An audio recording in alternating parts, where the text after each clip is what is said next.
नमस्कार जी। क्या आप जानते हैं हमारे देश में एक ऐसा भी शहर है जिसको नैन मटक्का शहर कहा जाने लगा है। कौन सा शहर? नैन मटक्का शहर। और यदि उस शहर का नाम नैन मटक्का शहर कहा जाने लगा है तो यह अतिशयोक्ति नहीं है, क्योंकि ऐसा ही कुछ वहाँ घटित हो रहा है। ऐसा ही कुछ हो रहा है।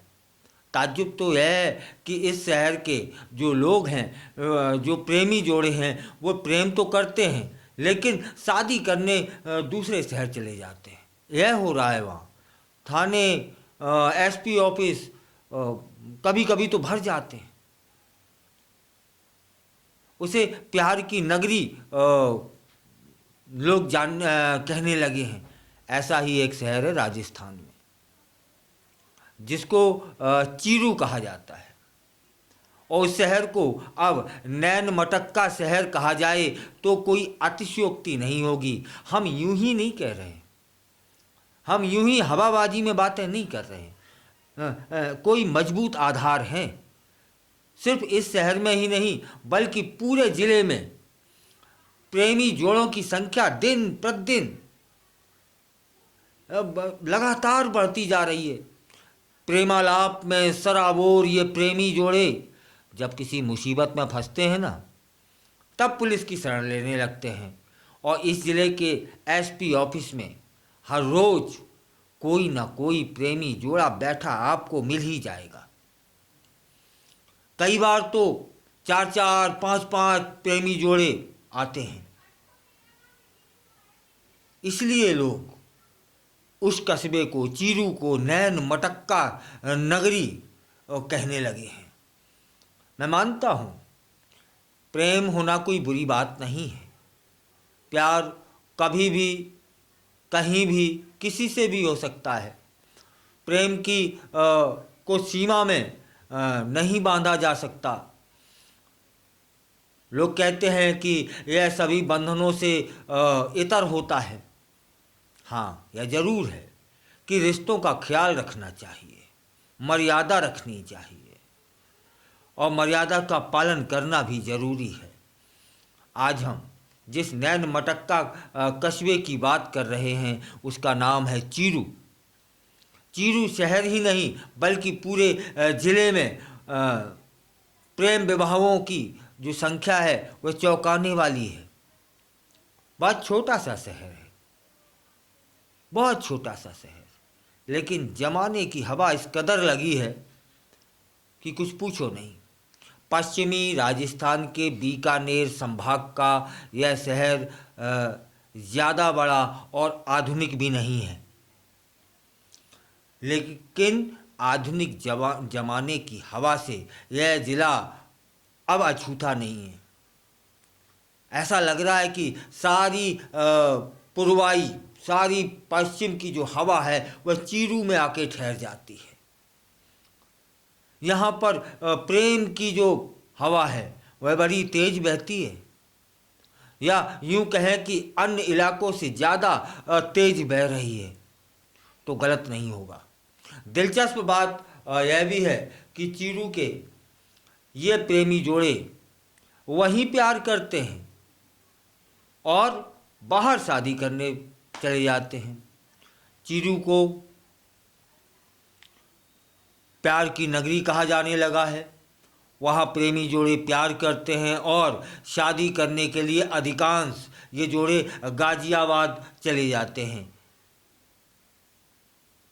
चूँकि गाजियाबाद दिल्ली से सटा हुआ है और उन्हें अपने प्रेम को परवान चढ़ाने में वहाँ कोई दिक्कत नहीं होती। ये प्रेमी युगल अक्सर आर्य समाज में जाकर शादी कर लेते हैं या फिर पास में है जयपुर, जोधपुर और बीकानेर जाकर कोर्ट मैरिज कर लेते हैं। इसके पीछे की जो वजह है वह जाति, धर्म, अमीरी, गरीबी और उम्र के मुद्दे होते हैं जो इनके प्रेम के आड़े आ जाते हैं अक्सर। यही वजह है कि ये प्रेमी युगल बाहर जाकर शादी कर लेते हैं। इसके बाद उन्हें कई तरह की परेशानियों का सामना करना पड़ता है।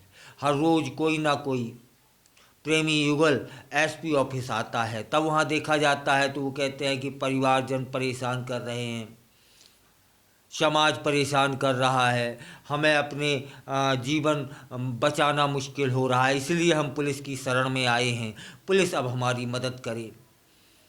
और जब ये लोग शादी करके घर वापस आते हैं तब इनका सामना अपने परिजनों और समाज से होता है। तब असली खेल शुरू होता है। हाथ पैर तोड़ने या जान से मारने की धमकियां परिजनों की ओर से एवं समाज की ओर से कभी कभी देखने को मिलती हैं। अंततः इन प्रेमी जोड़ों को पुलिस की शरण लेनी पड़ती है। यही वजह है कि चीरू पुलिस अधीक्षक कार्यालय के बाहर सोफे पर ऐसा कोई दिन नहीं होगा जिस दिन कोई प्रेमी जोड़ा वहाँ बैठा ना मिल जाए, गुहार लगाता ना मिल जाए। चलिए, बेखौफ और बेहिचक अपनी प्रेम कहानी वे लोग वहाँ बैठ के सुनाते हैं। इन सभी की एक ही गुहार होती है, एक ही निवेदन होता है, एक ही अपील होती है कि किसी तरह उन्हें उनके परिजनों से बचा लिया जाए। प्रेम विवाह के बाद सुरक्षा की गुहार लेकर चूरू एसपी ऑफिस कार्यालय आने वाले ये जोड़े मीडिया से भी बड़े बेखौफ तरीके से, बेबाकी तरीके से अपनी प्रेम कहानी बताते हैं वहाँ। लेकिन एक बात भी सच है कि अपने परिजनों से डरते हैं, घबराते हैं, और पुलिस उन्हें परिजनों से बचा पाती है या नहीं यह अलग बात है। लेकिन ये जोड़े यहाँ आकर पुलिस को अपनी प्रेम कहानी बताकर कुछ राहत जरूर महसूस करते होंगे। हाँ, यकीन ना हो तो कुछ दिन चीरू आप चले जाएं, एसपी ऑफिस के बाहर जाएं, तब आप देख लेंगे कि जो मैं कह रहा हूँ वह 100% सही है ना। वे खुद अपनी प्रेम कहानी को बखान करते मिल जाएंगे, पुलिस से गुहार करते मिल जाएंगे, बचाव का निवेदन करते मिल जाएंगे। अब इसे चीरू को इश्कबाजों का शहर भी कहा जाने लगा है। मतलब चीरू अपना नाम बदल रहा है।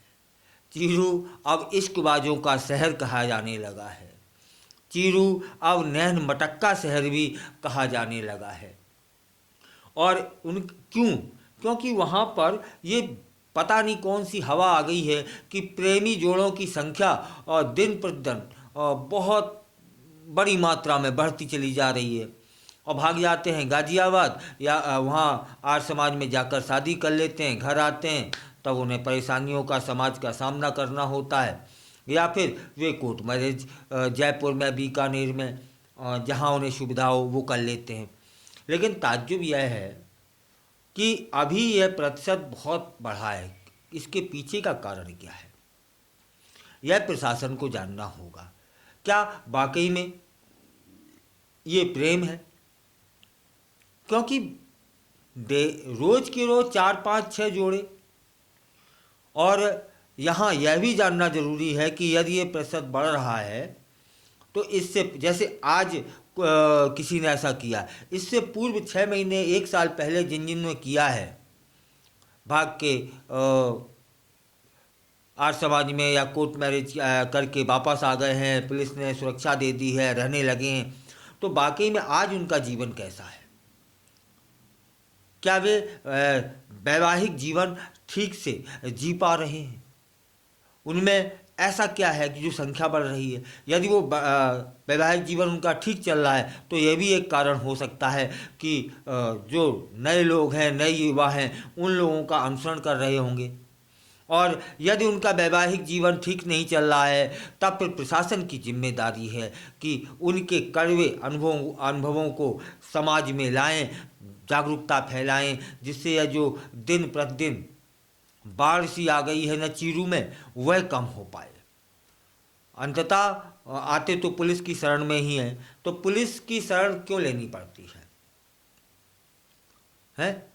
और ताज्जुब तो ये है कि वे बेखौफ और निडरता से अपनी बातें वहाँ रखते हैं। सुनने में आपके कान शायद कमज़ोर पड़ जाएं, लेकिन उनकी जुबान कमज़ोर नहीं देखी जाती है। वो लगातार बोलते हैं, अपने प्रेम की प्रशंसा और परिवार की बुराई में लगे रहते हैं, और अंततः पुलिस को हस्तक्षेप करना पड़ता है। अब पुलिस कितनी मदद कर पाती है या तो आंकड़े बताएंगे, कितनों की मदद की है यह भी आंकड़े बताएंगे, लेकिन वो शहर अब नैन मटक्का शहर कहा जाने लगा है। चीरू का अपना एक इतिहास है, राजस्थान का अपना इतिहास है, लेकिन पता नहीं यह कौन सी हवा वहाँ चल रही है। उस हवा का भी पता लगाना चाहिए कि ऐसा क्यों हो रहा है। और सोचिए, जब दो चार जोड़े रोज आते होंगे सुरक्षा की गुहार लगाने, तब फिर ऐसे कितने जोड़े होंगे जो जो निरंतरता से जी रहे हैं कहीं। तब फिर तो क्या आंकड़ा रोज ऐसा निकल के आएगा कि 10 जोड़े भाग रहे हों। वहाँ बहुत बड़ा कस्बा नहीं है, वह छोटा सा है, वहाँ 10 जोड़े रोज ऐसा हो रहा होगा। यह चिंता का विषय है, क्या कारण है।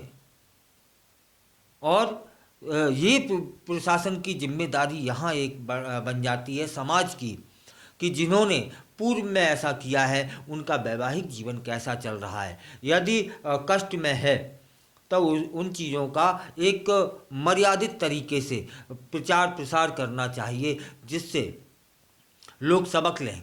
जो यह बाढ़ आई है वो बाढ़ ना आए,